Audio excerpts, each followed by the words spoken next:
सत्यवादी राजा हरिश्चंद्र के राज में है क्या? इनके राज में बाघ और बकरी एक घाट पानी पी रही है। पहले तो इनके राज में देखिए, दशरथ जी के, राम जी के परिवार में कोई लोग के नाम के आगे नहीं लिखा गया है सत्यवादी राजा दशरथ जी महाराज, चाहे सत्यवादी राजा रघु जी महाराज, चाहे सत्यवादी राजा भगीरथ जी महाराज, ऐसा कहीं नहीं लिखा गया है। केकरे सामने सत्य लिखल गल बा? श्री हरिश्चंद्र के सामने महाराज। आज सत्य पर मैं चौपाई चलाने जा रहा हूं। एक बात और सुन लो, मंदिर में पूजा करो चाहे ना करो, मंदिर में पूजा करो चाहे ना करो, भगवान की आरती लो चाहे ना लो, कहीं आप दान पुण्य करो चाहे ना करो, प्रयाग तीरथ जाओ ना जाओ, कहीं कोई काम ना करो, केवल एक ही काम जान लाओ तो आपकी जीवन में जितनी बात है कोई पूजा की जरूरत नहीं लगी। क्या? केवल सत्य बोलना जान जाओ। ताली बजाओ बढ़िया रे।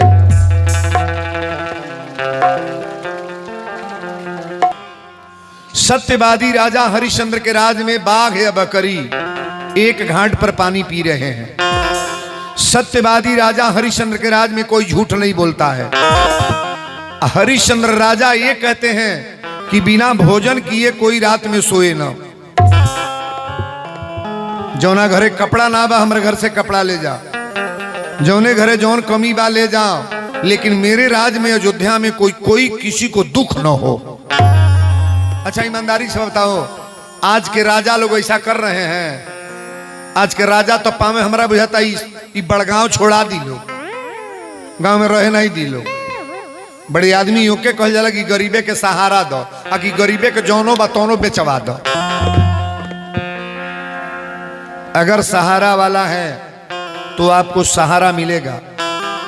हम बार बार कहते हैं कि मेरा कोई ना सहारा बिन तेरे, श्री राम संवरिया मेरे। भगवान का सहारा लो आप। अब कथा यहीं से प्रारंभ हो रही है। हरिश्चंद्र के राज में एगो महिला लड़का लेके जात रहे। हरिश्चंद्र के राज में एगो महिला 5 वर्ष का लड़का लेके जात रहे। आ जब लेके बढ़ल तो ओकर दूसर मेहरारू ओकर लड़का छोड़ के भागे लागल। कलश बाप रे बाप, मेरे बच्चे को लेकर जा रही है, कोई देखेगा? मेरे बच्चे को लेकर जा रही है, जा। अब लोग लगना चहेटे। बेंजू का आवाज थोड़ा कम कर लीजिएगा जरा सा। जब लगल लोग चहेटे, पीछे से दौड़ता लोग, बहुत लोग, और दौड़ावत दौड़ावत जाके उतना दूर पर पकड़ लो। कह लो बच्चे को क्यों लेकर जा रही हो? तो जौन भागत रहे लेके कलश मेरा बच्चा है। ध्यान दीजिएगा मैं क्या बोलने जा रहा हूं। वो कलश की मेरा बच्चा है, और जो रहे भोकार छोड़ कर रोवे, कलश की हमार हो। और जो रहे वो रोवत ना रे, कलश अभी मेरा है। लोगों ने कहा कैसे मालूम होगा 2 महिला और 1 बच्चा, कैसे मालूम होगा कि बच्चा किसका है? तो लोगों ने कहा हरिश्चंद्र के दरबार में चलो। अयोध्यावासी लोगों ने पकड़ करके हरिश्चंद्र के दरबार में लाया। सत्यवादी राजा हरिश्चंद्र पूछने लगे कि क्या बात है? लोगों ने कहा 2 महिला है और 1 बच्चा है। ये कह रही है मेरा बच्चा है और ये कह रही है मेरा बच्चा है। बच्चा है किसका? सत्यवादी राजा हरिश्चंद्र कहे कि मेरे सामने दोनों महिला को बुलाओ। दोनों महिला खड़ी हुई तो जो गनाए रहे हुए लइकवा ले ले रहे। हरिश्चंद्र पूछना शुरू किए, बोलो तुम्हारा बच्चा है? तो कलश साहब मेरा बच्चा है। और जो गनाई रहे बड़ा रोए भोकार छोड़ के, कलश साहब ही मेरा बच्चा है। सत्यवादी राजा हरिश्चंद्र ने कहा मुनीब मेरा तलवार ले आओ, और तलवार लाकर मेरे सामने बच्चे को 2 टुकड़ा करके दोनों को बांट दो। अब बताओ परीक्षा होना है कि हो गया? जौन पेटे से पैदा कैले बा मुआवल चाहिए। जौन पैदा कैले रहे कलश साहब ये मेरा बच्चा नहीं है, ये मेरा बच्चा नहीं है, सरकारी शिकायत दे दीजिए। कलश हमारे बाबू कहीं रहे जियत रहे, ई रही ना कि एगो बेटा पैदा कैले बढ़िया मर जे तो जिसका बेटा था इसने कहा साहब मेरा यह बच्चा नहीं है। हरिश्चंद्र समझ गए जो कह रही मेरा बच्चा नहीं है, इसको अलग खड़ा कराए। और जो गोद में ली थी उससे पूछने लगे कि तुम्हारा बच्चा है? तब कल शाम में झूठ बोल रही थी मेरा बच्चा नहीं है। खमिया में बनवा के अब 50 कोड़ा मरवोले। कल आज से मेरे अयोध्या में कभी झूठ मत बोलना। किस नाम पर कथा चलने जा रही है? सत्य के नाम पर। बड़गांव, सिकटा, बिलवनिया, कुबेर स्थान, बहुत दूर दूर से लोग आए हैं और कथा को बड़ा बारीकी से श्रवण करो।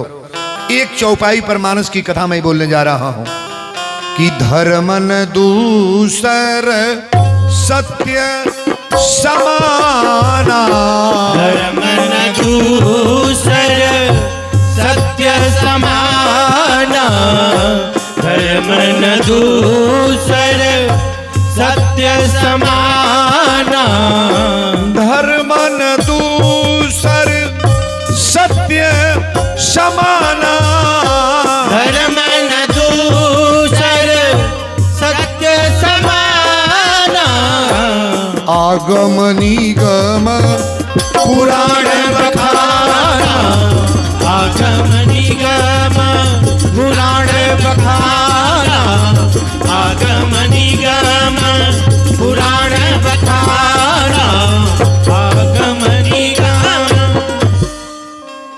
बोलो समरिया सरकार की जय। आप मानस की चौपाई बड़ा प्रेम से पढ़ो। धर्म न दूसर सत्य समाना, आगम निगम पुराण बखाना। सत्य के सामने कोई धर्म नहीं है। आप किसी पुराण को पढ़ना। और कथा में सत्य पर बोलने जा रहा हूं। धर्म न दूसर सत्य समाना, आगम निगम पुराण बखाना। प्रवचन यहीं से प्रारंभ हो रही है। इंद्र भगवान के दरबार लगा था। बोलो इंद्र भगवान की जय। परसों कथा के बिगाड़ल, परसों के बिगाड़ल कहो गांव के सिंह साहब पटेल जी बिगड़ल है के करनौगा दैली है। किनका नाम रखे हैं? बोलो इंद्र भगवान की जय। इंद्र भगवान का दरबार लग रहा है। कथा शुरू है अब। और इंद्र के दरबार में सारा राजा महाराजा बड़े बड़े संत बैठे हैं महाराज। इंद्र के दरबार में नारद जी बीड़ा बजावत चल रहे। आज जब बीड़ा बजावत गए तो कहले नारायण नारायण नारायण। भगवान इंद्र जब देखले तो कहले नारद कौना और से? नारद कहले सरकार हम तीनों लोग के भ्रमण करत आवत हनी। आज रउरा इंद्रपुरी में आइल बनी, आज हम कुछ कहे जातनी। कहले क्या कहना है? तो नारद जी कहले ये पृथ्वी पर एक राजा है। औरतों में 3 खल के औरत होली, अबला सबला तबला। तबला तो के कह जाला पनी अब सब बैठल बड़ी। सबला वो है दूसरे के समझाओ तड़ी। आ तबला वो है कि घर से बजा के आल बड़ी जो गड़गड़ौले बाड़ी। जब सजी तबला बाजी तो हम ही बेकार हो जाएंगे ना। एक तबला बदलने दो मेरा। बोलो सच्चे दरबार की जय। इंद्र भगवान कहे कि नारद एक बात बताओ, कि मृतलोक में कौन राजा है? कहले अयोध्या जगह है। सरजू मैया पश्चिम से पूरब पड़े बही हैं और वहीं के रहने वाले सत्यवादी राजा हरिश्चंद्र है महाराज। हरिश्चंद्र के राज में इतना काम होता है। हरिश्चंद्र के वहां क्या होता है? बाघ बकरी एक घाट पानी पीते हैं। और हरिश्चंद्र राजा 99 को जग कर चुके हैं। एक जग और बाकी है। अगर 100 जग कर लिए तो इंद्रासन लेने की क्षमता उनके पास हो जाएगी। ये आपका दरबार छोड़ लेंगे। भगवान इंद्र कहले का बोला तड़ तू, तोरा पता बा मेरा नाम इंद्र है। नारद ने कहा मैं सत्य बोल रहा हूं, वृथा न जाए देव ऋषि वाणी। नारद कभी झूठ नहीं बोलते हैं। और नारद नाम वही के है नारद, जिसका बात नारद कभी हो उन्हीं का नाम नारद है महाराज। कहले कि इंद्रपुरी ले लेंगे वो। और राजा में खूबी क्या है? सुबेरे 111 ब्राह्मण को दान देने के बाद कभी भोजन पानी पीते हैं महाराज। बिचवा में बैठा लला विश्वामित्र बाबा। विश्वामित्र कहले कि ये नारद होश में बढ़ा कि ना? नारद कहले सरकार में बेहोश नहीं है, हम होश में हैं। कहले उनके बड़ाई बतिया उतर। हरिश्चंद्र के बड़ाई बतिया उतर जेकर गुरु वशिष्ठ हम हमारे राम जी के परिवार में सबके गुरु वशिष्ठ हैं महाराज, सबके गुरु वशिष्ठ हैं। कहले उनके बड़ाई बतिया उतर, कहले हाँ उनके विश्वामित्र बाबा, कहले उनके जानतना बानी। बहुत लोग में कह दिला ए वीरेंद्र बाबा जानतना बानी कितना में बाढ़ है। वीरेंद्र बाबा के जब नियरे तब तो बुझाई कि का हम समझ में जाओ। आज समझा देंगे कि वीरेंद्र बाबा क्या है। कथा को बड़ा बारीकी से सुनना। इस शरीर का कोई कीमत नहीं है, रूपरेखा का कोई कीमत नहीं है, लेकिन मेरे शब्द का तो कीमत है महाराज, जिसके नाम पर मेरी दुनिया चल रही है। बोलो सच्चे दरबार की जय। विश्वामित्र बाबा कहे कि नारद कही के तजा तड़े आज रतिये में फाइनल मैच दिखा दे। कहला ठीक बात दिखाई। अब कथा बदलता।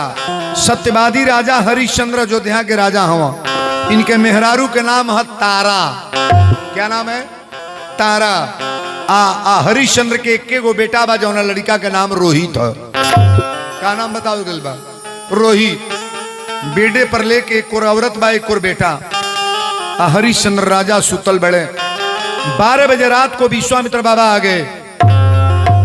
एक बेर बोलने जय हो जजमान। विश्वामित्र बाबा जब कहले कि जय हो जजमान, तो हरिश्चंद्र के आंख खुलल। सपना में देखा ना कि कोई ब्राह्मण वैदिक विद्वान कोई आया है। तुरंत उठ के दंडवत के लिए सपना में देख रहे हैं। कहले कि राजन तोहरा द्वार पर आयल बनी, कुछ मांगे दे देब कि ना? कहले सरकार हमार तो यह धंधे बा, रातों दिन दाने करी ले। अच्छा एक बात बताओ, धर्म करने से धन बढ़ता है कि घटता है? बढ़ता है। दान करने से धन की संपत्ति ऊंचे जाती है कि नीचे? कभी दान करके देख लेना। और दानियों का समाज आज हमरे ये जो बड़गांव में जितने दानी हैं, 100 रुपया अगर गरीब कोनो दिले बा, केहू राजा 5000, तो ओकरो पैसा बुझा बराबर बा। बहुत गरीब ऐसा मानन जरा लोग पैसा ना बा। गांव में बड़े अच्छे लोग हैं जिनका बेटा और परिवार के लोग अच्छे कमा रहे हैं। सब तो बराबर होगा नहीं। हरिश्चंद्र राजा कहे कि बाबा रुरा मांगी का चाही। विश्वामित्र बाबा कहे राजन तोहरा द्वार पर पहले एल बनी, हमके एक चीज दे द, जहां ले तोहार घोड़ा गल भाई चाबुक दे द हमके दान में। कहले सरकार दे दे। कहले कि जितना खजाना में सोना चांदी बाई दान कर दो। कहले कर देली। कहले जितना खेती बाड़ी प्रॉपर्टी बेमत विस्तार बा, एक संत को दान कर दो राजा। हरिश्चंद्र सपना में सब कुछ दान दे दिले। सपना। पहले एक बात बताओ, सपना का बात सत्य होता है कि गलत? नहीं बोलोगे? सपना के बाद सही होला के करे खातिर झूठ बोले वाला लगना, जो सत्य बोलने वाले हैं, और 100 में 100% सत्य। मैं रामचरितमानस में सुंदरकांड की चौपाई बता रहा हूं। सुंदरकांड सुनिएगा। त्रिजटा नाम राक्षसी एका। राक्षसी रहल, लेकिन सीता के पहरेदारी का काम के लगल रहे त्रिजटा का। त्रिजटा ने सपना देखा कि सपने बानर लंका जारी। सपना में बानर आई लंका जरा के चल गई। अच्छा ये बात सही भल की कहल ना बोलो?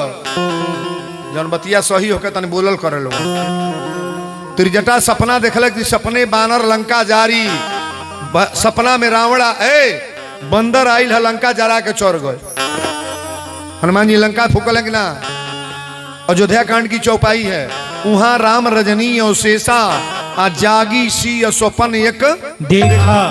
सीता जी सपना देखली कि भरत सेना लेके आ रहे हैं। ये बात सत्य है कि गलत? सही है, ध्यान देना। तो राती के सपना में मांग के चल गए बाबू। तनी बिंजू के आवाज और बढ़ा ला जरा सा। सपना में दान करा के चल गए ताकब हमरा। आज जब भोर भइल तो हरिश्चंद्र अपना रानी के जगवले के लिए रानी तारा कली हाँ स्वामी। कहले हम रात में सपना बड़ा अजूब दिख ले बनी। हरिश्चंद्र के आंख में आंसू बा। तारा कली हमरा सामने रोवा रोवा तनी।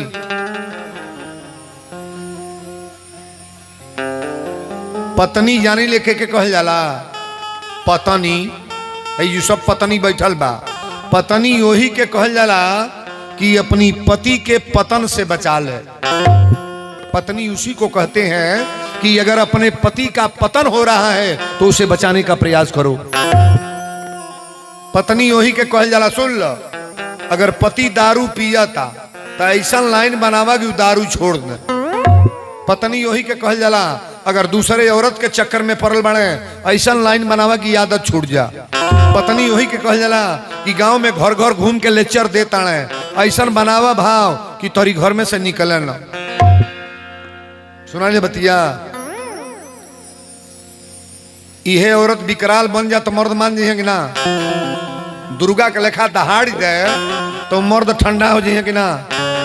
जैसे रोज गरमा तड़ा एक दिन तो गरमान जा है तर झोटा उटा खोल के। गलती नहीं बोल रही हो। भागत भागत दम फरिया जाइए। रोज मलछऊ मारा तने अब गोड़े पर गिर गया। अच्छा तक गोड़े पर गिरा ताली बात। कौन मेहरारू बाड़ू लोगों की पतन से बचा ना पाओ तड़ूंगा। कथा में ध्यान देना।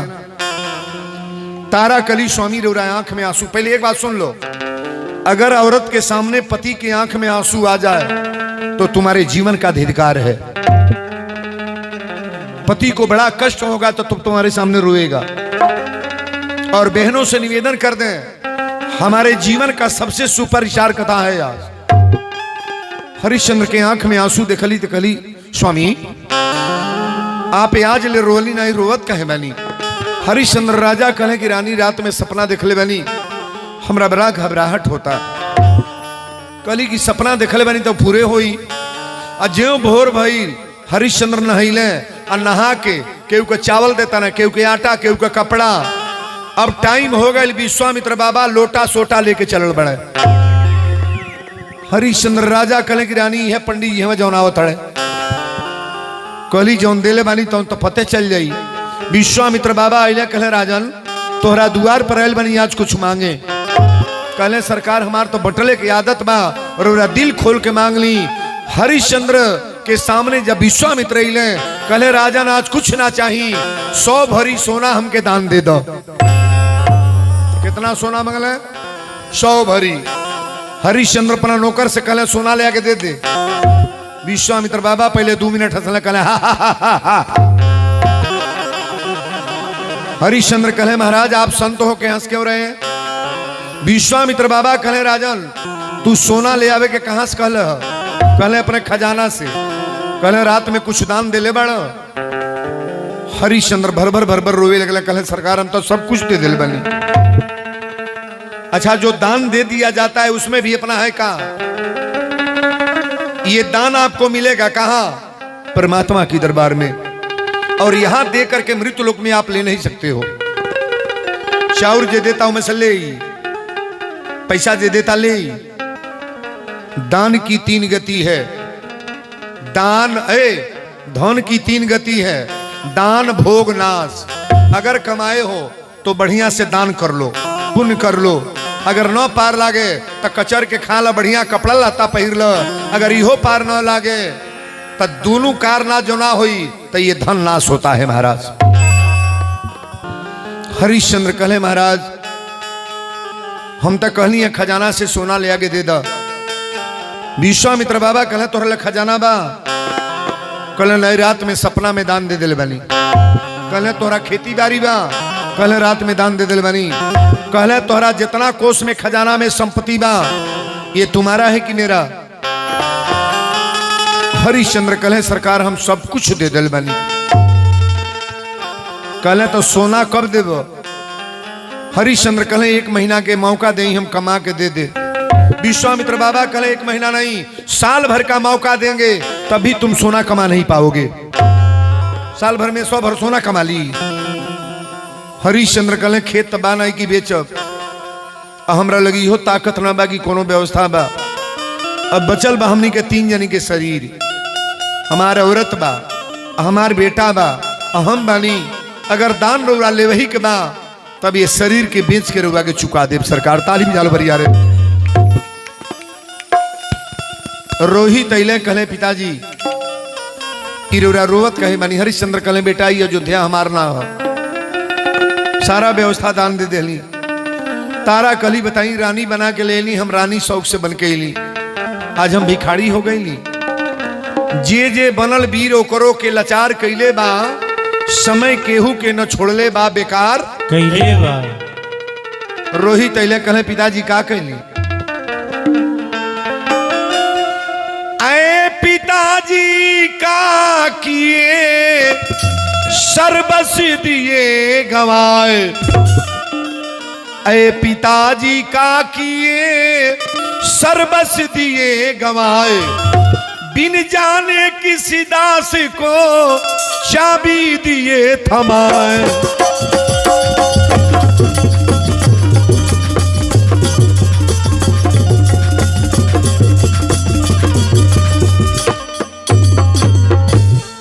ऐ पिताजी का किए सर्वस दिए गवाए, अब बिन जाने किसी दास को चाबी दिए।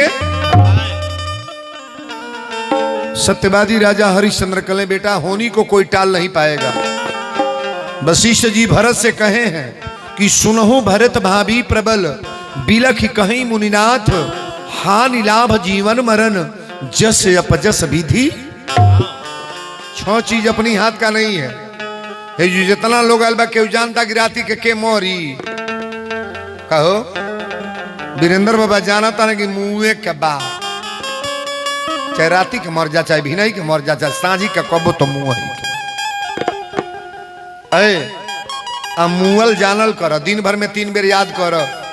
जो व्यक्ति अपना मौत याद करेगा ना, अपने जीवन में गलती नहीं करेगा। मौत याद करो आप, मौत है, एक न एक दिन जाना है। हम बार बार कहते हैं, हो जिंदगी एक किराए का घर है, ये किराए का घर है जिसमें आप बास किए हो जिंदगी एक किराए का घर है, एक न एक दिन बदलना पड़ेगा। जिंदगी एक किराए का घर है, एक न एक दिन बदलना पड़ेगा। जिंदगी एक किराए का घर है, एक न एक दिन बदलना पड़ेगा।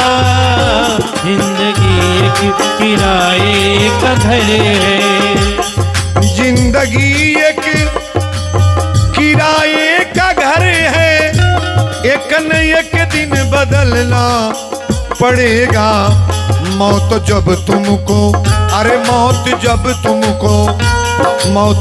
तुमको आवाज देगी, घर से बाहर निकलना पड़ेगा।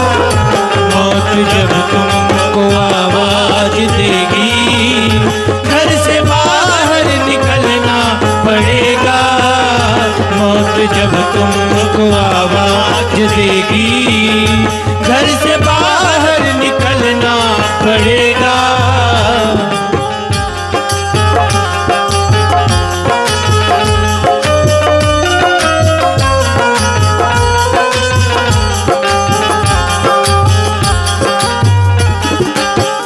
सोने महलों में आए रहने वाले, मखमल बिस्तर पे आए सोने वाले।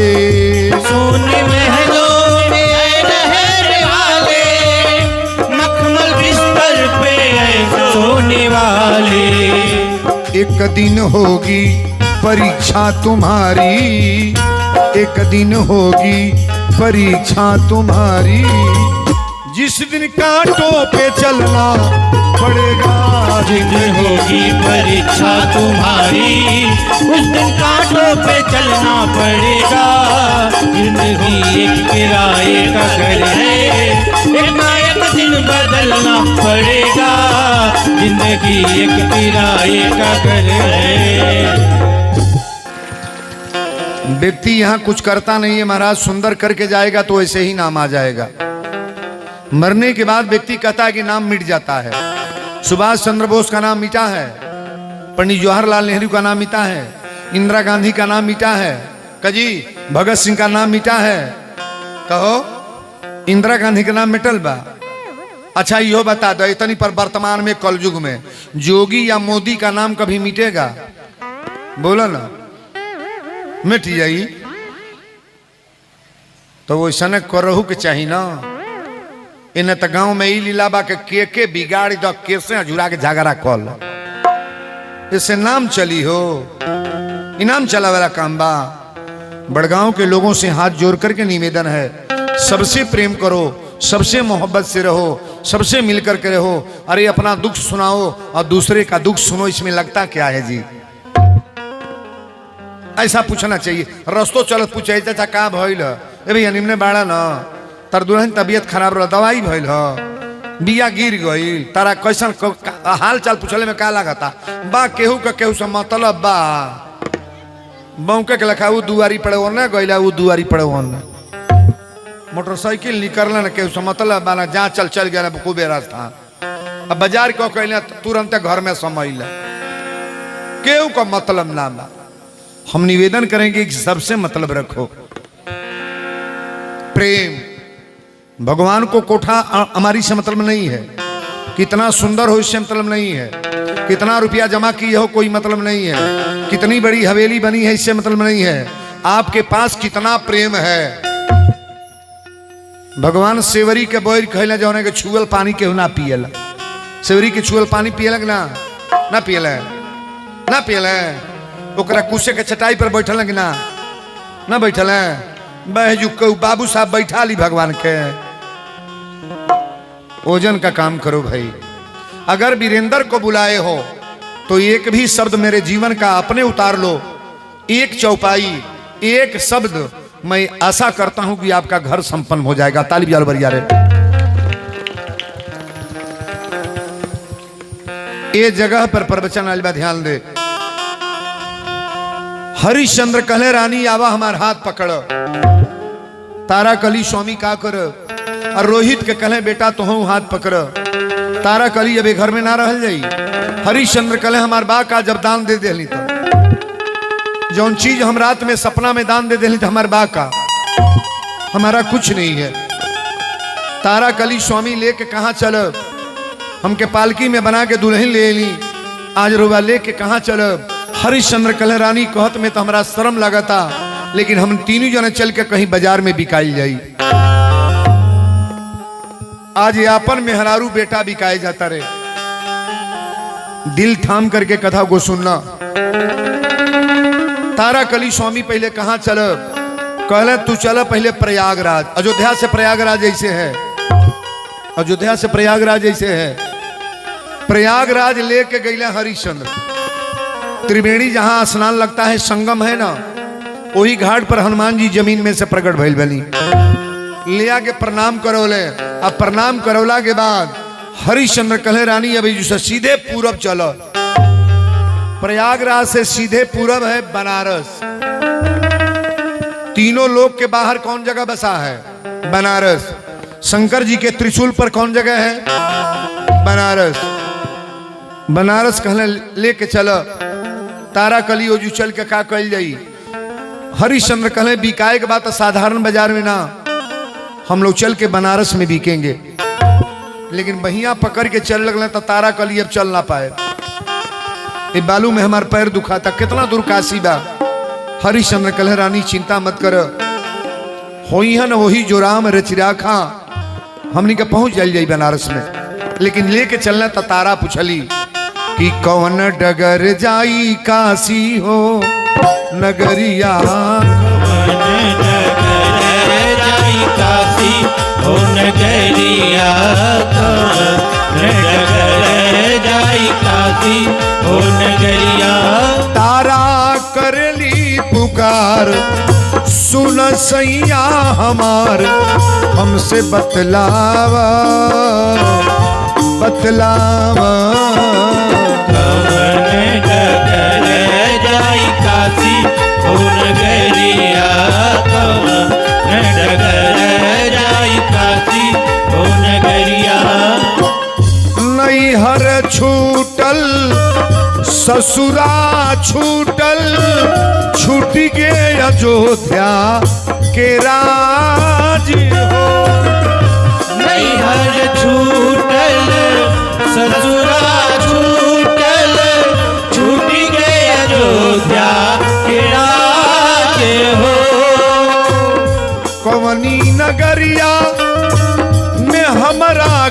बेचबा कवनी नगरिया में हमरा के बेचबा अरे के होई मोर खरीदार हो झरझर नैना बरसे जैसे समनवा झर नैना बरस जैसे हो समनवा तारा करेली पुकार सुन सैया हमार हमसे बतलावा बतलावा कवन नगर जाई काशी हो नगरिया कवन नगर जाई काशी हो नगरिया।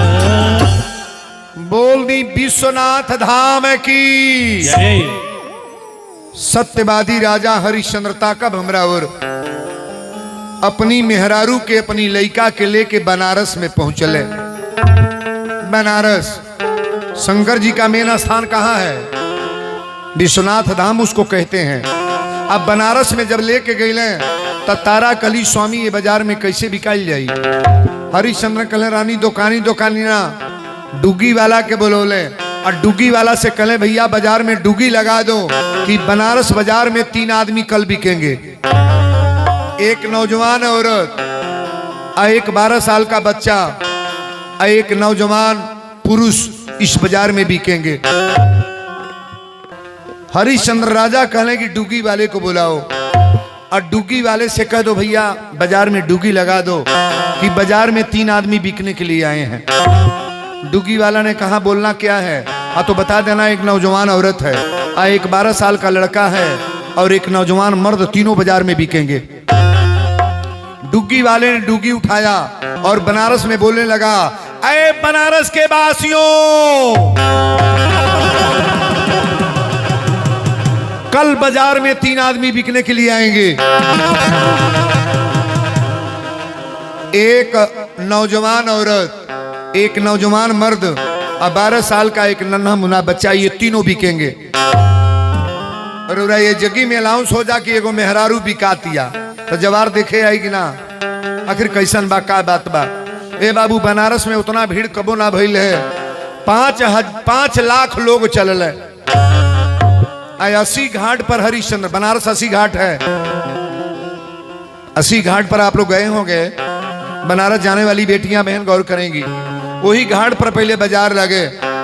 हरिश्चंद्र राजा यही तरह रेखा खींचले और रेखा खींच के अपनी औरत के हाथ पकड़ लें, अपनी बेटा के हाथ पकड़ लें। यही तरह जनता जमल बा। तारा कली स्वामी अब तक बेचे जाता रह, लेकिन पहले ही बतावा तू भी कई बा कि हम कैसनो मेहरारू बा अपनी मर्दे के सामने बेचे दे। मेहरारू जरूर कहे कि पहले हमके बेच ल तब तू भी कही। कौनो महिला नहीं चाहिए कि हमारे सामने मर्द मरे। औरत के सामने मर्द मरला तो तकदीर खराब बा कि ना बा। और इतना जरूर होके कि रउरा सामने सिन्होरा ना फेंका। हम निवेदन करने जा रहे हैं, औरतों को इतना जरूर बचाना चाहिए। राउर लाश रउरे मर्दे के कान्हे पर जाता तब बुझी यहूज बन गल वहूज। यहां भी बन गया वहां भी बन गया। आज जो ने मर्दे के लाश जाता तो औरत का चूड़ी फोड़ा जाता है, सिन्होरा का सिंदूर बहुरा जाता है। उस नारी का दुनिया में कोई रहता नहीं है सरकार।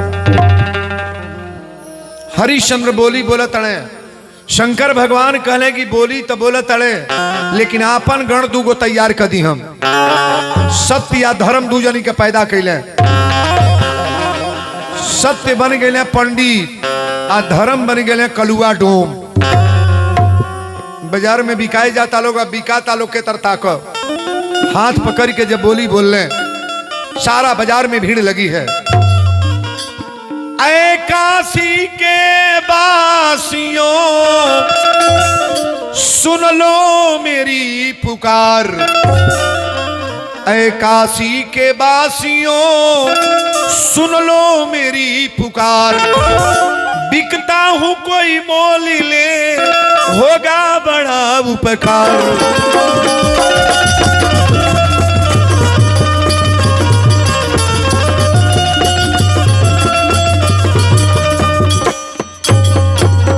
जब कहले कि ये काशी के वासियों सुन लो मेरी पुकार, अब बिकता हूं कोई मोल ले होगा बरा।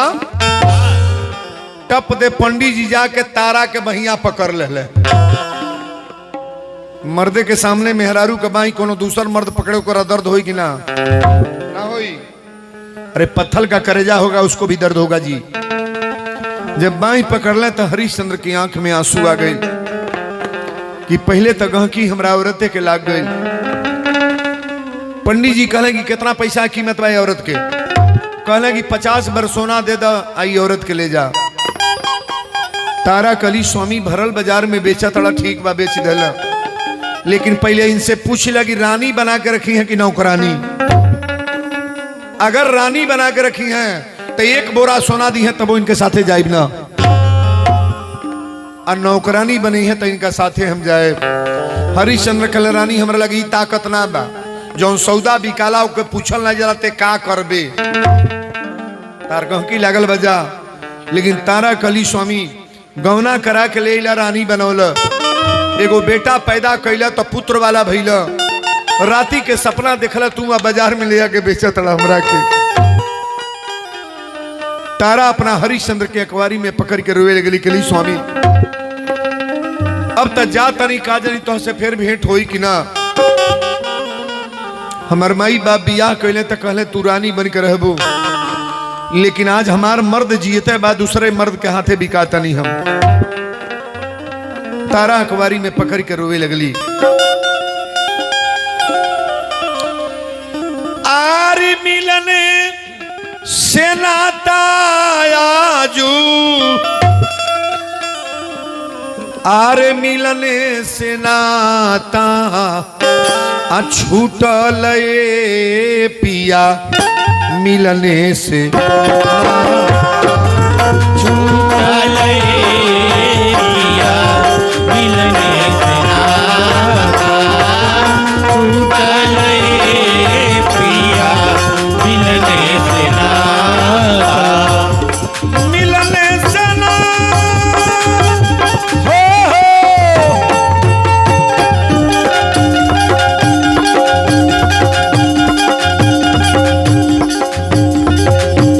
मिलने से नाता आजू, मिलने से नाता छूटल पिया, मिलने से नाता छूटल पिया, मिलने से नाता छूटल पिया, मिलने से नाता। राज छूटल पाट छूटल अयोध्या नगरिया, राज छूटल पाट, राज छूटल पाट, राज छूटल पाट, छूटल अयोध्या नगरिया।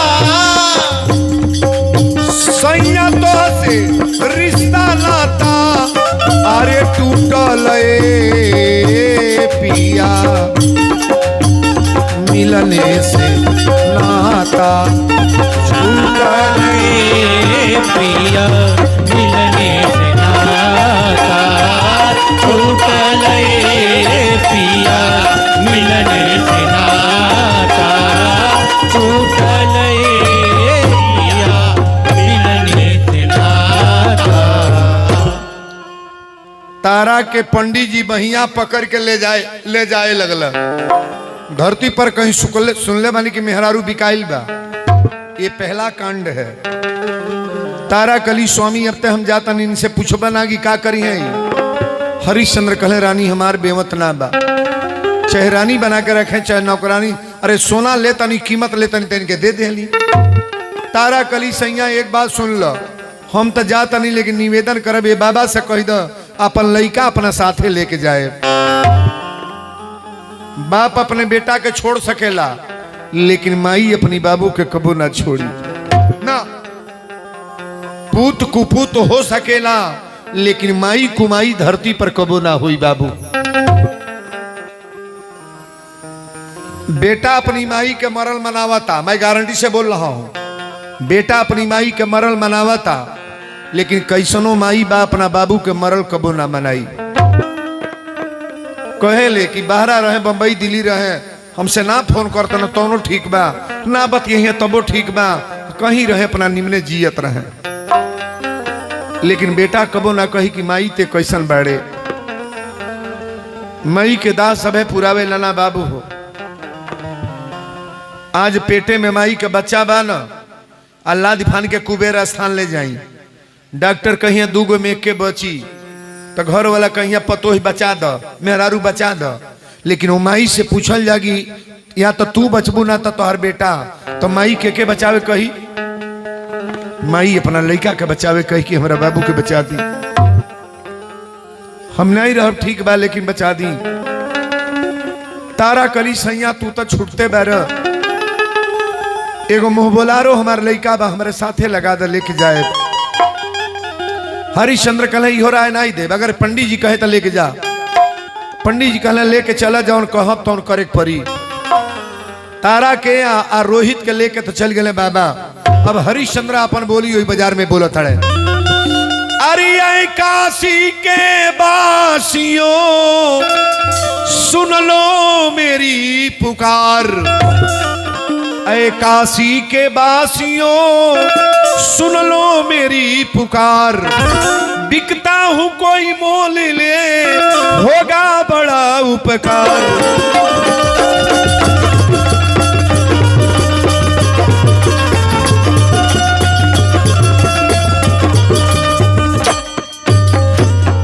वही बाजार में कलुआ डोम 4 गो खांची ले ले बा 4 गो बेना ले ले बा।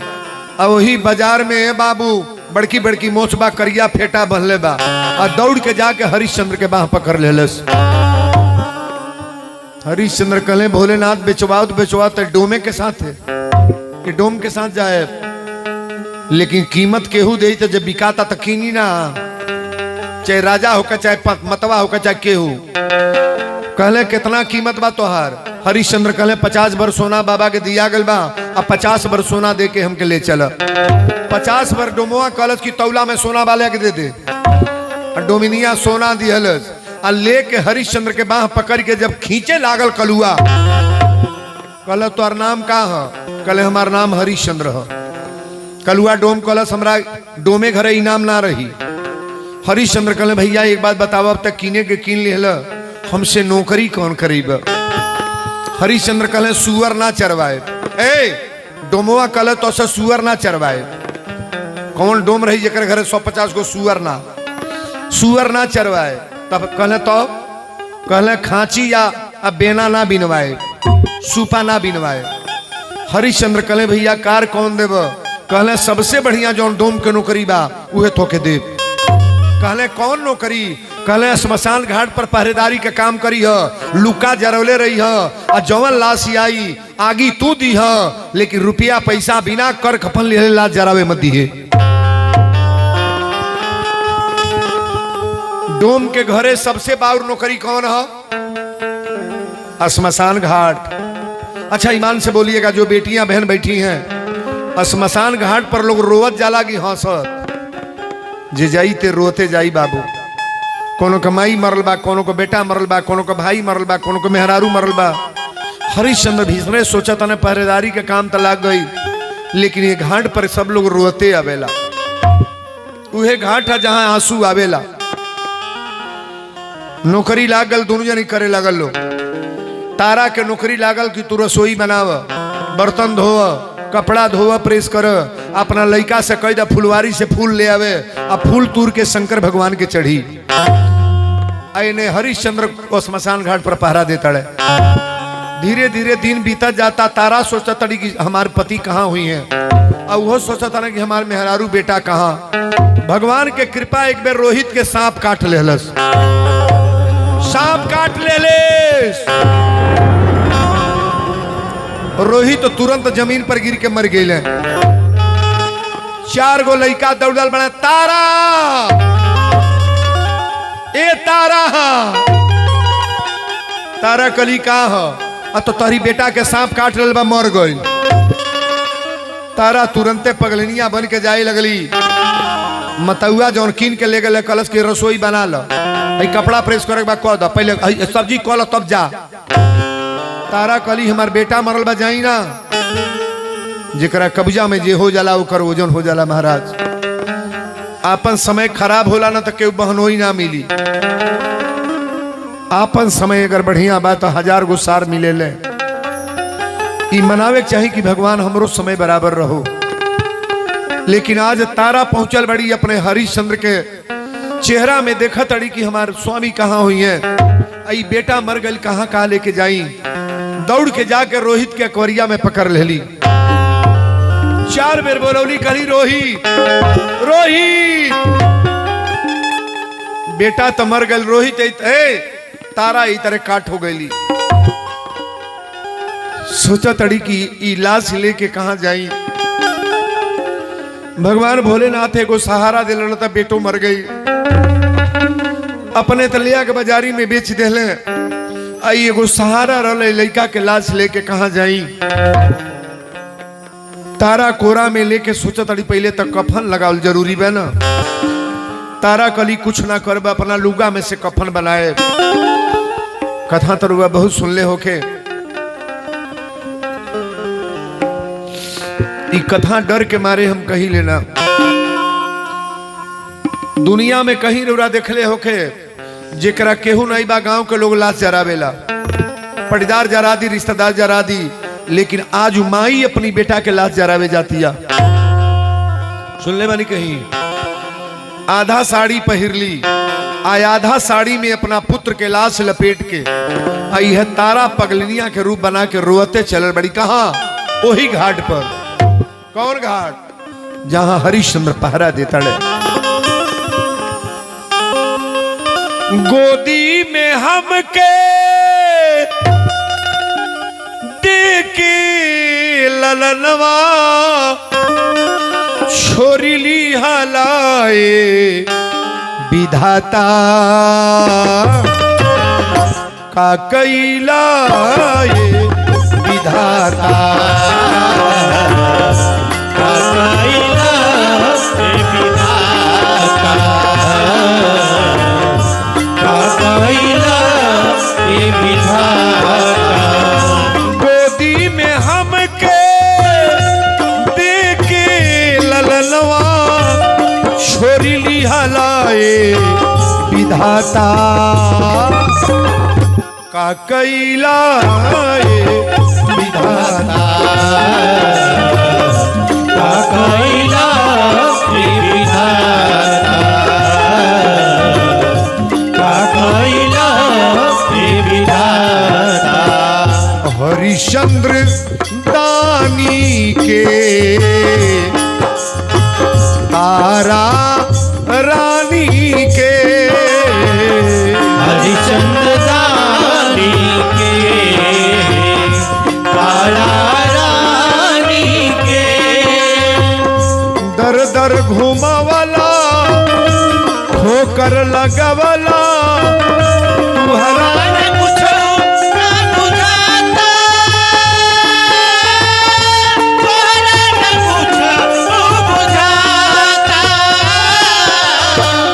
पूछी है पिया तो का बतलैबे। पूछी है पिया तो का बतलैबे। हमरा न कुछ बुझाता का कैलाए विधाता का कैलाए विधाता का कैलाए विधाता। गोदी में हमके देके ललनवा छोरीली हलाए विधाता का कैलाए विधाता का कैलाए विधाता का कैलाए विधाता। हरे का कैला ए विधाता। बिगड़े के होला तो सब बिगड़ जाला बाबू। हरिश्चंद्र जो छूटिए गई, एगो बेटा भरोसा में रहल, बेटो मर गई। तारा कली लड़का के लेके घाटे पर चली। ध्यान दीजिएगा, हमारी जितनी बहनें बेटियां माताएं हैं बड़ा गौर से सुनो। आधा साड़ी पहन ले बड़ी, आधा साड़ी में अपनी बेटा के कफन बना के जब लेके गईली, वही घाटे पर गईली तो अनहार हो गई। कली ये राती के बुलाई कि भैया लड़का हमार जरा द। केकरा से लकड़ी मांगी, केकरा से कफन मांगी। वही घाटे पर रोवा तड़ी सुसुक सुसुक के। 100 गो लाश जरता। आप बताओ आज भी वर्तमान में हरिश्चंद्र घाट है कि नहीं है? बनारस जाने वाले लोग बोलो नहीं है। दशाश्वमेध घाट के बगल में हरिश्चंद्र घाट है। आज भी बनारस जाओ वही घाट के कथा चले जाता है। तारा कली चलतनी घाटे पर केहू मिल जाई तो हमारा बेटा के लाश जर जाई। सुसुक सुसुक के रोवा तड़ी। हरिश्चंद्र जब आवाज सुन ले तो बोल रहे सावधान,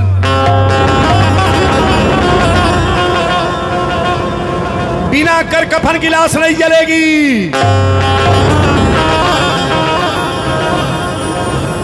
तारा कली बाप रे बाप, राती का मामला भाई। आदमी कहता बिना कर कफन की लाश ना जली। हमारे लगबा का अयोध्या छूट गए, ले आके बाजार में बेच देने एगो लुगा पहन ले वाली। नारी के महिमा बड़ा महान है। मर्द मानता तबो ठीक बा, और नाम मल्ला के बाद और नारी जाई कहा महाराज। तारा कली भगवान अब केकरा लगे कर कफन मांगे जाई। तारा सोचा तड़ी।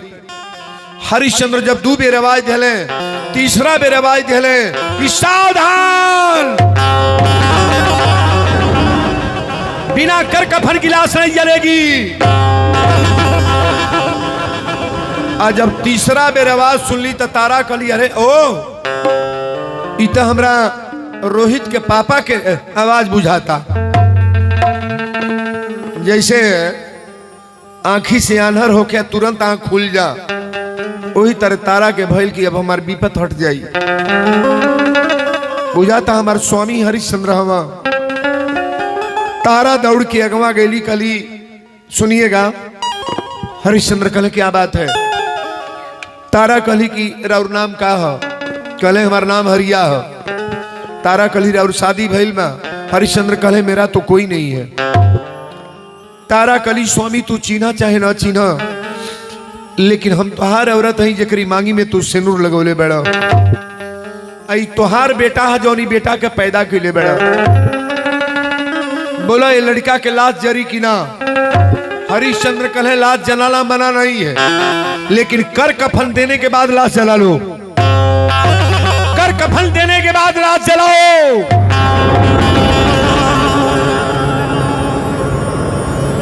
तारा कहली कि तू हमार पति हव। हरिश्चंद्र कहे में कि मैं किसी का पति नहीं हूं, अब मेरा कोई बेटा नहीं है। तारा कली की लड़का के लाश से घाटे पर जरी की ना? हरिश्चंद्र कले जला लो, आग मैं दे दूंगा, आग है मेरे पास, डोम की नौकरी कर रहा हूं, लेकिन बिना कर कफन की लाश नहीं जलेगी। तारा कली सैया हमरे लग बाका भरल बाजार में ले आके बेच देल। एक बेर नहीं पूछला कि पंडित तो के तरह मानी, शादी के रानी बना के ले अला। ई लड़का पैदा करे वाला तू हवा, बाजार में बेचे वाला तू हवा। आज कहा तड़ा मेरा कोई नहीं है, ये लाश जलेगी कि नहीं? हरिश्चंद्र कहे जला लो, लाश मना नहीं करेंगे, लेकिन कर कफन देने के बाद लाश जलेगी। तारा कली स्वामी अगर तू ईर्खा में बैर, आज हमरा बुझा गल कि सिंदूर लगौला के कोनो मतलब ना बा। ईमान में सिंदूर तू मजाक के लिए लगा दिया। राती के मामला हम के बुलावे जाई? हमारी बेटा के लाश कैसे जरी हमारा लगा बा? आधा साड़ी पहनले वाली आ तोहरा कर कफन के बाद बात तो हमारा साड़ी में से फाड़ ले राजा।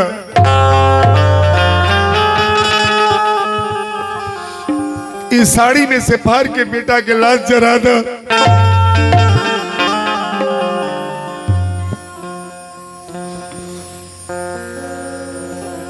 हरिश्चंद्र कहले भगवान ई कौनी मूड पर कथा आ गई। तारा कहलिए सुहागन नारी मांग में सिंदूर हमरा जरूर बा। हम अयोध्या के रानी रहली हम। आज तू हमरा से कर कफन मांगा तर तो इस साड़ी में से फाड़ लो। इस साड़ी में से फाड़ के राजा अपनी बेटा के लाश जरा लो। हरिश्चंद्र कले ये भी करेंगे। तारा कली साड़ी में से फाड़ लो हमार के बा। किकरी द्वार पर जाई ये राती के केकरा से भीख मांगी कि हमार बेटा लाश जरी। जब तू हमार हो के हमार ना भइला तो ये दुनिया वाले हमार कैसे होंगे। हरिश्चंद्र दूडे के आगे बढ़ने की साड़ी में से फारब। और यहाँ जितने बाबू भैया बेटा हमारी बहनें बेटियां बैठी है थोड़ा कथा को बड़ा वजन लेकर के सुनना। तारा रोवा तड़ी आंसू पूछे के मन ना करता कि पूछी कि ना। समय बड़ा बलवान होला।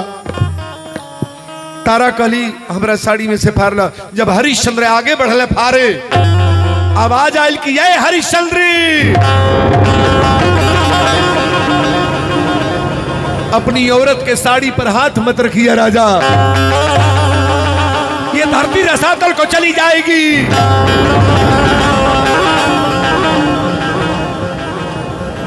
तारा कली सैया औरत के साड़ी ओढ़ावल जाला फारल ला जाला।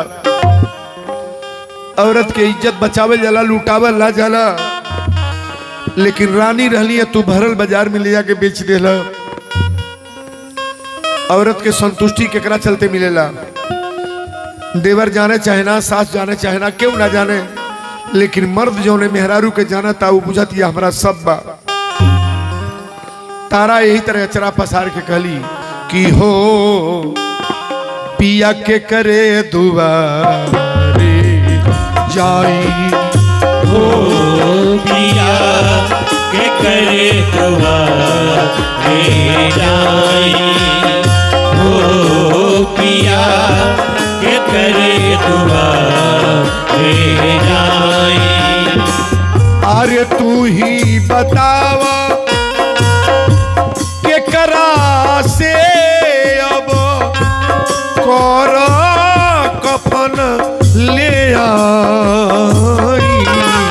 पिया के करे दुआरे जाई।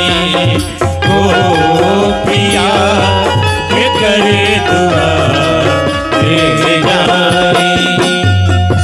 तू राजा हम रानी रहली बुझेल आज कसाई।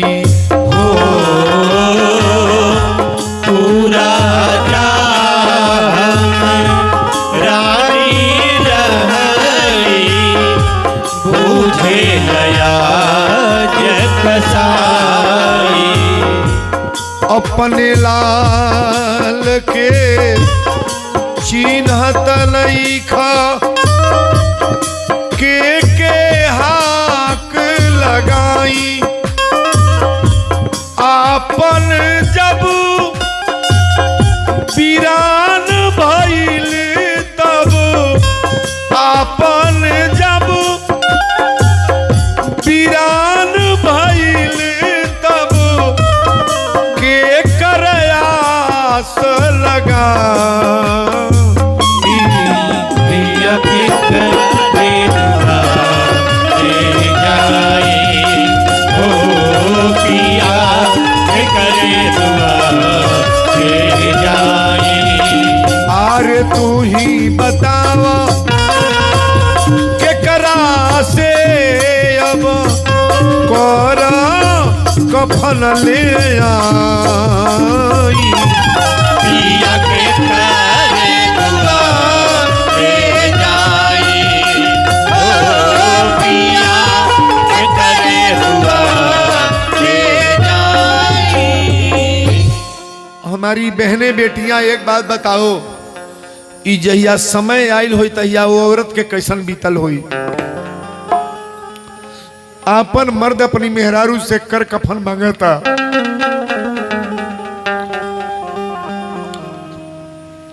तारा कली स्वामी हमारा लग दूसर बा का रुपया पैसा तो बाना, जहाँ नौकरी में बेचले रहा वो जो रहली हाँ, आई बेटा फूल तुरे गईल हाँ, एक सांप काट लेलस, जौने बेटा के चुम्मा लेतर ला गोद में खेलो लबड़ा तोहर बेटा है।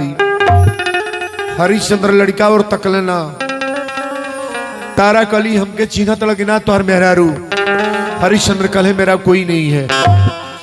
तारा कली तलाश ना चली। हरिश्चंद्र कले मैं मना नहीं कर रहा हूं, लेकिन डोम का नौकर हूं, डोम की कीमत देना पड़ेगा, तब लाश जराओ तुम। कर कफन दे लो तब लाश जराओ। तारा कली कर कफन दे बाकी बे राजा। आज हमरा बुझा गल कि ये धरती पर तोहार विश्वास रह कि तू जियत होइब, लेकिन आज हमरा महसूस हो गल कि बिना पति के बानी हम। ई मांग में सिंदूर देखावटी लगवले बनी, हमार केहू ना बा। तारा लड़का के कोरा में लेके कहली कि गंगा मैया तोहरा पानी में डूब के मरब, पानी में डूब के मरे। अब केहू के निहोरा ना करब, जब यापन ना सुनता तो दूसरे के का कहब। तारा दोनों है तरह हाथ उठवली, कली भोलेनाथ एक बात बताब, बझनिया औरत बाऊ के तू बेटा देला कि ना? तू बेटा देला, जेकरी मांग में सिंदूर ना बाऊ कर सिंदूर भरेला, कोढ़िन के काया देला बोले खातिर, जौना के घर नाई बाऊ के तू अटारी बनवावेला। हमार मर्दों लेके साथ हेली तो मर्दों हमार ना बा, आ बेटा लेके एली तो बेटो मर गई, हम निसंतानी बन के जियब। तहरा दरबार में निसंतानी। एक कथा में इतना जोड़ बा। तारा दोनों हाथ यही तरह उठवली, जितने लोग हैं थोड़ा अपने हाथ को ऊपर उठाना, कायदे से ताली बजा के भोलेनाथ को जगाना है। अरियानाथ कैसे होई, अनाथ कैसे होई, जेकर नाथ भोले,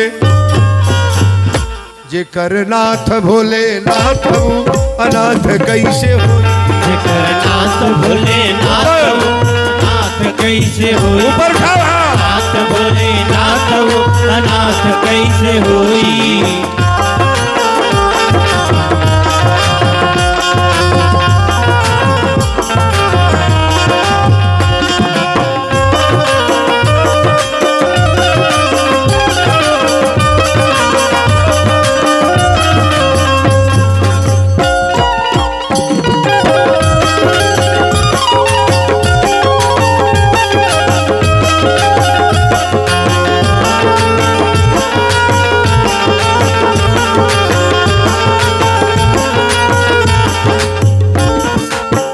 मंगल भवना अमंगल हारी, मंगल भवन अमंगल हारी, उमा सहित जेहि जपत पुरारी, उमा सहित जेहि जपत पुरारी।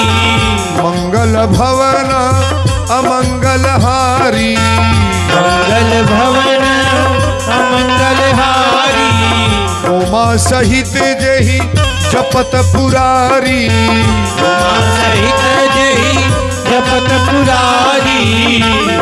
अनाथ कैसे होई,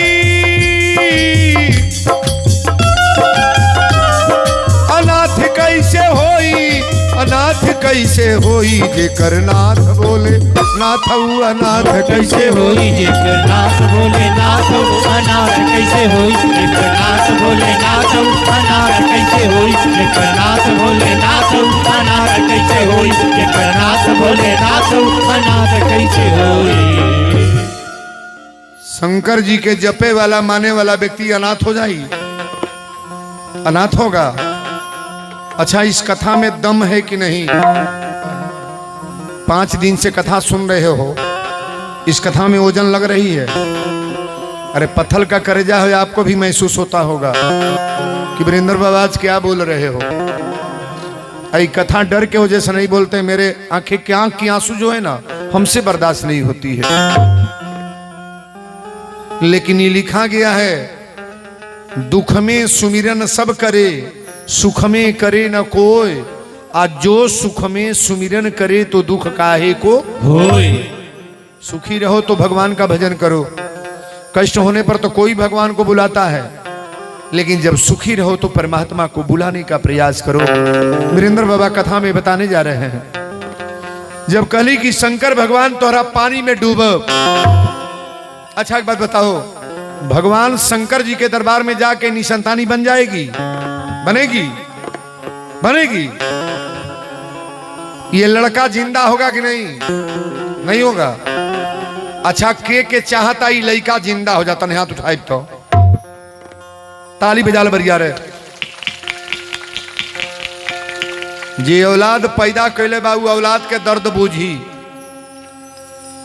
तारा कहले बड़ी कि दोस्तों इस जमाने को क्या हो गया, दोस्तों इस जमाने को क्या हो गया, दोस्तों इस जमाने को क्या हो गया, दोस्तों इस जमाने को क्या हो गया, दोस्तों इस जमाने को क्या हो गया, दोस्तों इस जमाने को क्या हो गया,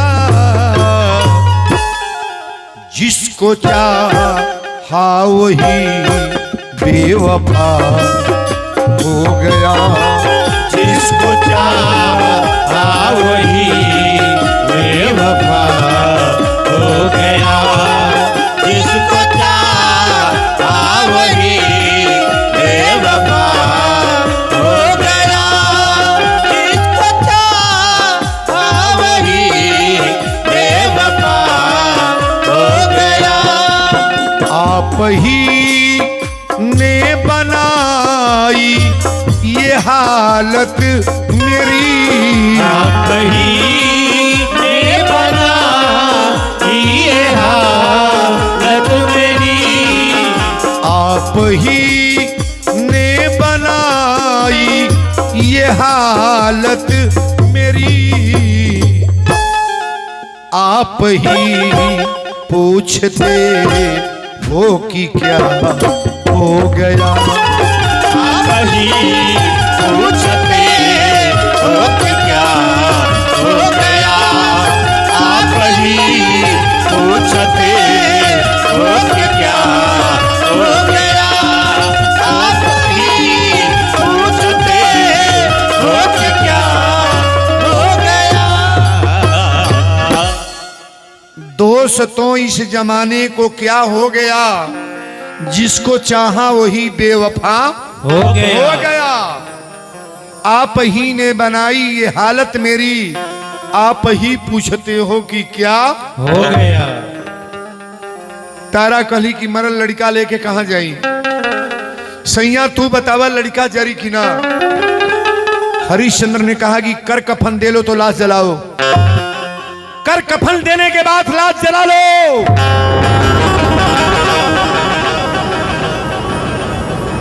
तारा कली अब तो हार नहीं हो रहा ना करब। आज मुझे महसूस हो गया कि आप हमसे घृणा कर रहे हो। मेहरारू से मर्द अगर घृणा करने लगे ना तो ये जान जाओ कि मुझे जीना नहीं है, अब ये समझ लो। और पुरुष वर्ग के लोग यहाँ जितने बैठे हैं, आप सभी लोगों से हम निवेदन करेंगे, दुनिया देश में आप इतना भ्रमण कर रहे हो, अपने परिवार को, औरतों को खुश रखने का प्रयास करो आप, कि महिला कभी दुखी ना हो। आज तारा को दर्द हो रहा है कि नहीं? जन्मावल नहीं के लड़का इनके बियाह करल मेहरारू आई कहता ना कि कर कफन लेकर लाश जला हुआ। तारा कली स्वामी हमरा साड़ी में से फाड़ ल, लेकिन लड़का के जरावे दो, साड़ी में से फाड़ ल, जला ले दो। हरिश्चंद्र ने कहा कि साड़ी में से फाड़ेंगे, आज जब फाड़े चरले तो आवाज आई, तारा कली की साड़ी में से फाड़ ल। भगवान शंकर जी कहले जब हमारी दरबार में साड़ी फरा जाई तो मेरा मर्यादा समाप्त हो जाएगा, मर्यादा समाप्त हो जाएगा।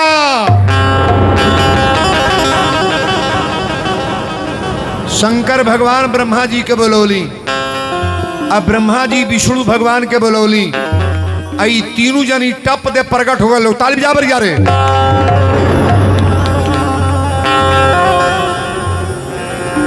ब्रह्मा विष्णु महेश तीनों जनी प्रकट हो गए लोग।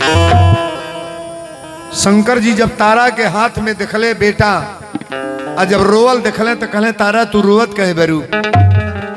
तारा कली हमार बेटा मर गल रोई ना, जे को जौना के निसंतानी बनोले बनी ओके पुत्र दे ले, हम पुत्र लेके ली तो हमार बेटा मर गई। शंकर जी कहली तो हर बेटा मरल ना बा, बेटा के नाम धो के बोलावा। तारा कली जब पुत्र मर गई तो भोलेनाथ का बोलाई, कहले पुत्र का नाम रखो ना। एक बेर कली रोहित, दहिया हिले लगल, और दूसरा बेर रोहित कली तो टप दे खड़ा हो गया। ताल बजा बर क्या रे।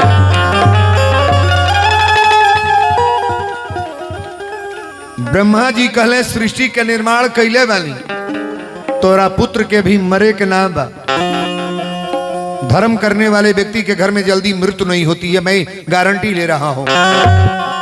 सुंदर विचार रखने वाले व्यक्ति के घर में कभी कुछ कमी नहीं होती है महाराज। दान कभी भी करो दिल खोल करके, और कथा सुनो तो दिल खोल के। शंकर जी कहले अभी बताओ अयोध्या के राजा बनब। हरिश्चंद्र कहले सरकार अब अयोध्या के राजा का बनब, हमार जब सब लुट गल तबा का।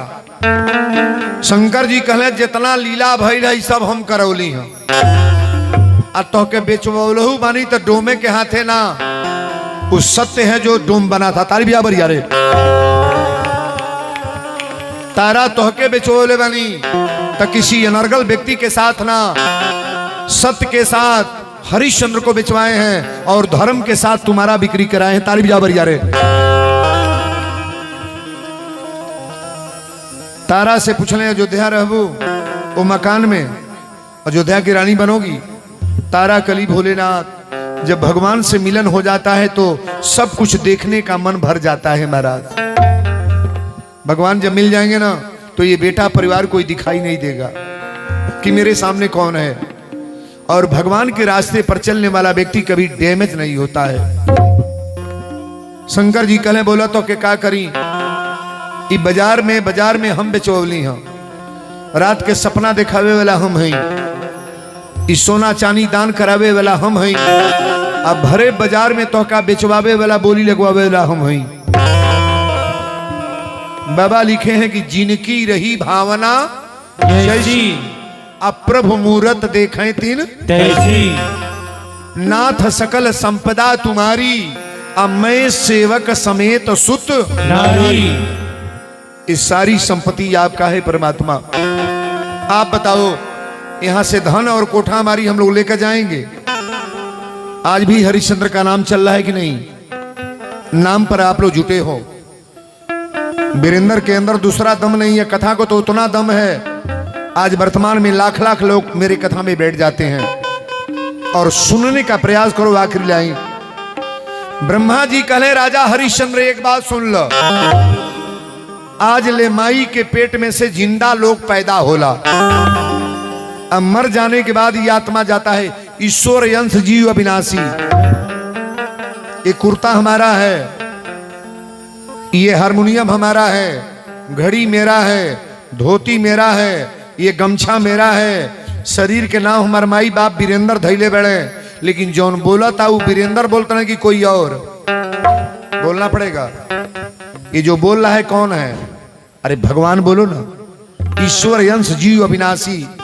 ये बोलने वाला कभी जरता नहीं है, आग में जलाओगे तो जलेगा नहीं। पानी में डुबाओगे तो डूबेगा नहीं, हवा में बहवाओगे कहीं उड़ेगा नहीं, जीव कभी मरता ही नहीं है सरकार।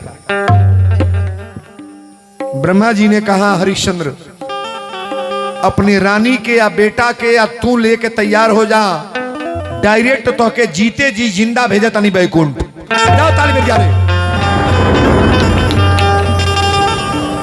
जिंदे बैकुंठ भेज रहा हूं। आज तक पृथ्वी पर न कोई गया है और न कभी भूल करके भी जाएगा इस तरह से जैसे भेज रहे हैं। हरिश्चंद्र राजा की तरह से कोई राजा हुआ नहीं, और कभी भविष्य में सोचिएगा नहीं कि ऐसा कोई राजा हो सकता है। पुष्पक विमान के आदेश दिया, पुष्पक विमान आई, हरिश्चंद्र अपना रानी के हाथ पकड़ ले और एक हाथे बेटा के हाथ, जीते जी लोग बैकुंठ को जा रहे हैं। अरे सत्यधारी के सत्य बलवान हो, सत्यधारी के सत्य बलवान हो, भगवान हारी गई। सत्तारी के सत्य बलवान हो, भगवान हारी गई। सत्तारी के सत्य बलवान हो, भगवान हारी गई। पुष्पक विमान कसवा से अइले, हरिश्चंद्र राजा रानी चढ़ी गईले। हरिश्चंद्र राजा रानी चढ़ी गईले, हरिश्चंद्र राजा रानी चढ़ी गईले। पुष्पक विमान कसवा से अइले,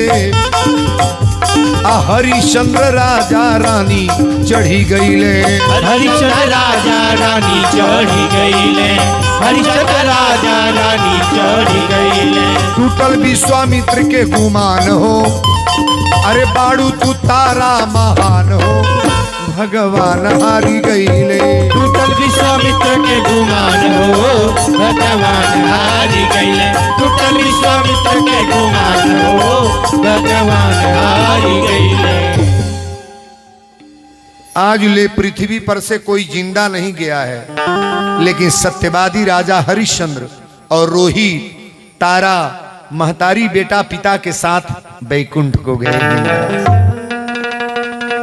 अच्छा, जितना ही लोग कठिन सहले वालो हम लोग कर पाएंगे, हो पाएगा? हाँ, एक कण तो उसमें से उतर ही सकता है। औरत का सम्मान किया जाए, पुरुष का सम्मान किया जाए, बेटा के साथ कैसे रहा जाए, औरत के साथ कैसे रहा जाए, पति के साथ कैसे रहा जाए, अगर चलने बोलने का तरीका हो गया तो हम लोग भी सत्यवादी राजा हरिश्चंद्र तारा हैं। ताली बजा बरिया। अब सभी लोग खड़े हो जाएं, भगवान की आरती प्रेम से सभी लोग